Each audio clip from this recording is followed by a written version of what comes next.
Shortly after a controversy erupted over government's proposal to investigate every message that an individual will send via WhatsApp, SMS or Google Hangouts, the Department of Electronics and Information Technology or DEITI clarified in a draft that social media websites and applications will be exempted from the purview of the encryption policy.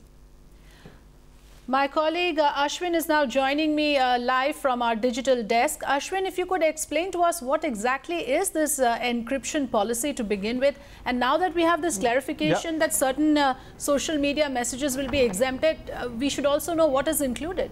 Well, Afriza, I'm going to quickly run you through as to how it essentially unfolded. DEITI released the draft national encryption policies, which has a very nice preamble, essentially trying to build the circumstance around which this has been released.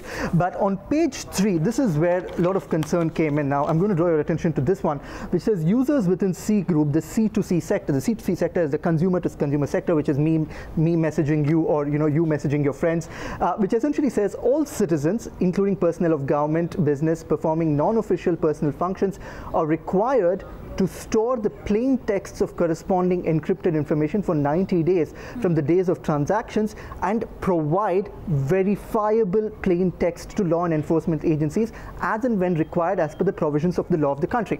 Now, which essentially says that you can't get rid of your messages for 90 days. Now, you could obviously delete your messages, but the question is how, the few questions that came was, how can you stop people from deleting messages? Yes, and secondly, how are you going to enforce it? Now, once the controversy broke out, there was a lot of discussion that went on social media.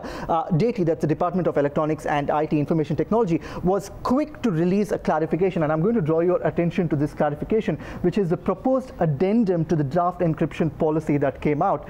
If I could just draw your attention here, which says, by way of clarification, the following categories of encryption products are being exempted from the purview of the draft national encryption policy.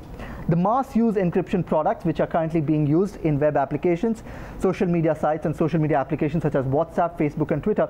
And 2 more have been added, which says that SSL TLS encryption products being used in internet banking and payments gateways, and SSL TSL encryption products are being used for e-commerce and password-based transactions. So saying that these have been added, and this is not included in the encryption policy. In fact, SSL TLS, in fact, one of the things that was released in the draft encryption guidelines again was saying that all the manufacturers of these products had to register themselves with a government agency, yes. But SSL TLS mass encryption products were out of the manufacturers were out of that purview. But this clarification is coming in saying that these products are also being kept out of the purview of the draft national encryption policy. Back to you, Afriza. Right.